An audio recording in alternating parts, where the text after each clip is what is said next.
Hello mga kalagalag! Forward. For today's video ay nandito po kami ni Mars Josibel. Pinuntahan po namin ang Kalakaan beach or sandbar na matatagpuan po dito sa Aruganga, Kahayagan, Kabadyangan, Salvacion, Tanawan. So yun po yung mga location kung saan makikita po ang Kalakhaan Island or Kalakhaan Sandbar dito sa Laoang, Northern Samar. Ayan, kung ating pong napapansin, sobrang ganda po dito. Itong island po na ito ay para po siyang paradise.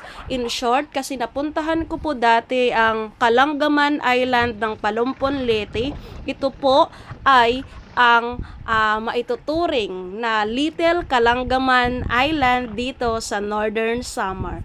Ang Kalakhaan sandbar na meron tayo, isa itong yaman na pwede nating may pagmalaki, isa itong isla na pwede nating ipromote sa ating probinsya. 'Di ba? Kasi ang ganda po talaga ng sandbar dito. Mahaba rin po ang sandbar, pino po ang buhangin. Napakaganda po ng isla na ito na pwede nating ipagmalaki bilang tourist spot ng ating probinsya. Hello guys! Ayan mga kalagalag, puntahan nyo po ito. Napakaganda ng dagat, 'di ba?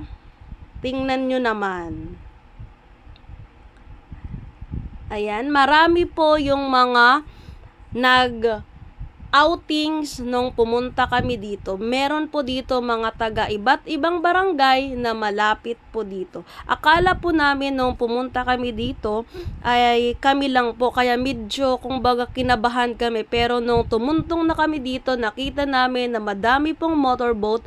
Indikasyon po yan na marami po ang nag-outing dito. Ayan po tayo guys, at ayan po yung aking kaibigan na kung saan ito po ang aming second destination kasi nanggaling po kami sa Unay and dumiretso na po kaagad kami dito dahil ang Unay Beach at ang Kalakhaan ay isa sa maituturing na pinakamagandang puntahan dito sa Laoang, Northern Samar.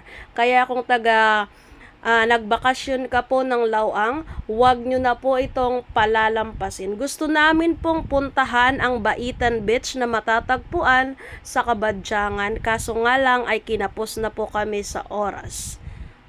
Ayan. So, sana mag-enjoy kayo guys. Tingnan nyo, baka naman po ay maisali ninyo ito sa inyong wishlist. At sinisiguro ko po na hindi po kayo magsisisi dahil maganda po talaga dito. Sa sandbar pa lang, mag-i-enjoy na po kayo. Kaso nga lang po, yung magiging struggle ninyo dito, o hindi naman sa struggle, kung mahilig po kayo sa island hopping, kasi ang Kalakhaan ay isang isla po talaga. Medyo maalon pero okay lang kapag ganitong summer. So ayan po kami, nagdala lang po kami dito ng tent. Diyan din po kami natulog noong pumunta po kami sa Unay. Andito na po tayo banda. Dito po pwede ka pong sabit ng iyong duyan, mag-sit up ng iyong tent. Ayan. 'Di ba? Marami po kasing kahoy dito. Ito ay isang maliit na isla lamang. Ayan, so puntahan po natin yung mga nag-outing, kumustahin natin kung taga saan sila. Ayan. So meron dito, yung iba dito sinicelebrate yung mga birthday, yung iba gusto lang na mag-relax dito. Ayan, mga taga, I'm not sure kung Inamlan, parang barangay Inamlan po sila. Hindi po kasi na-record yung boses dyan. Hello, shout out po sa inyo. Ayan po sila. Family outing, barkada, pwede po dito. Ayan, kanya-kanya po sila ng pwesto. Kasi, depende po yan kung anong barangay kayo or anong setup nyo, kung barkada ba kayo or family gathering. Ayan sila. So, shout out sa mga naandito, mga lawanganon inisira.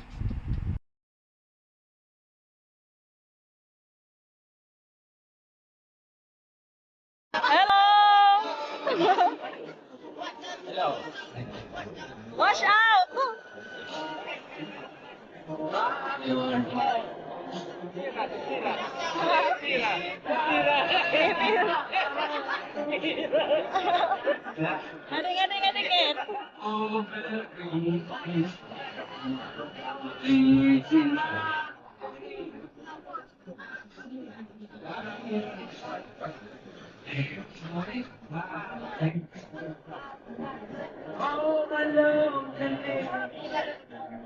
Ading.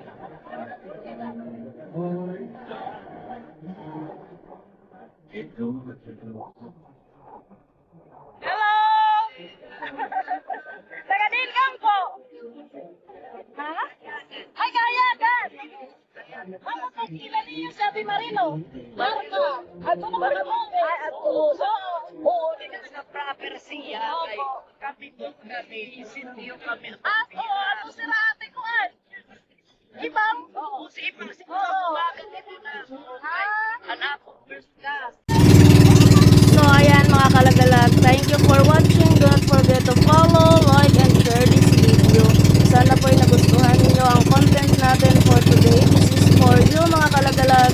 Do not forget to follow Aisa Enrico Baro, ang inyong kalagalag